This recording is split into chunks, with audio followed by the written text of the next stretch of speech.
kowane ɗan adam da irin tashi jarabawar. Ita mama Hauwa irin ta jarabawar kenan.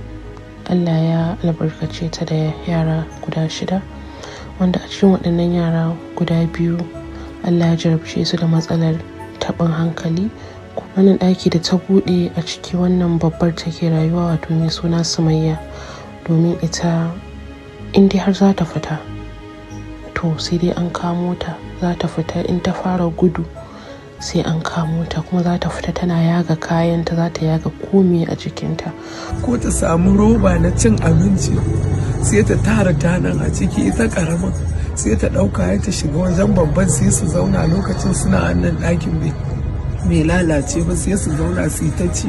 Karamin ta samu kofi da yake babban ba ta fitowa, sai ta shiga nan gidan ga kwata nan, sai ta je ta ɗebo musu ruwan kwata su yi ta sha. Karamin Maryam kenan, ba ta cin abinci sai dai a zuba mata shi a ƙasa, sai ta cakuɗa shi da ƙasa sannan take cin shi. Ko abu za ka bata ba za ta karɓa ba, ko menene ba za ta karɓe shi ba, sai dai in za ka ajiye mata shi a ƙasa sannan za ta ɗauka. The story of Hauwa Kulu. It's a pathetic story that every single person that has a bit of humanity in them would feel terrible when they see it. She has 2 daughters with I believe mental illness.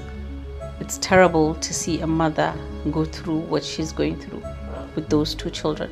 Having just been poor, not being able to provide basic necessities for your children is enough. Then you have this compounded issue of mental illness with both children, and with every other thing together was something that I couldn't fathom in my head. I kept going back to see how do we help these people, because in the beginning what you see is the mental illness, the struggle and all, and then when I heard the story, listened to her talk, how the daughters can just fetch water from the gutter to drink, how they don't sleep until 2 a.m. at night fighting each other. When I saw the daughters, and I'm like, you know, in the northern part of Nigeria, when you see these things, a lot of people say it's aljanu, that the person is possessed with maybe an evil spirit or what have you. So because of that, they do not go to the hospital to really assess the problems. So I reached out to Murja, and we spoke. I asked her to take the girls to the hospital.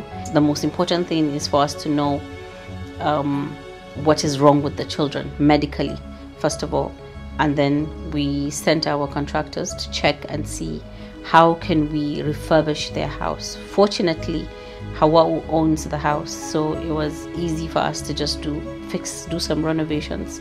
When we went in, we wanted to renovate, but the house was completely dilapidated.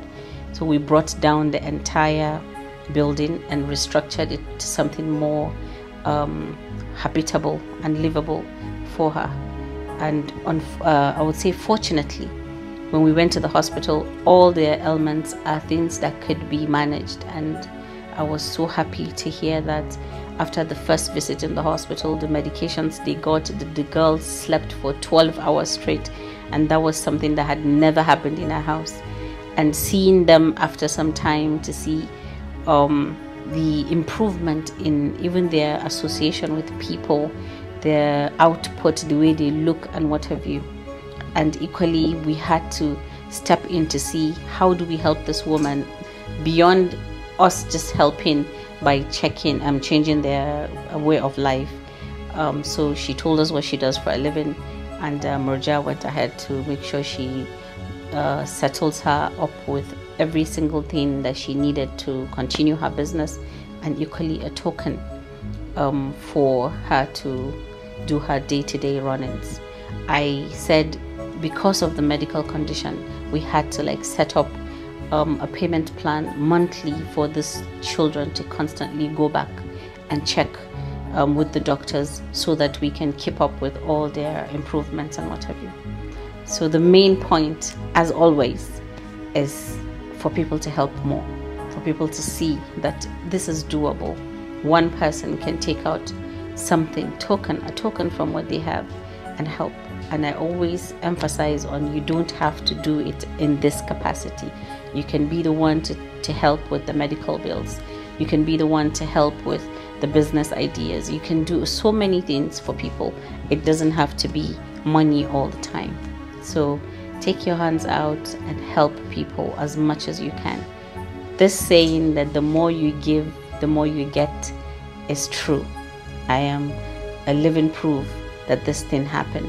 When you give, you get. When you keep, you eat it alone and you die alone. So help as many people as you can. Thank you very much.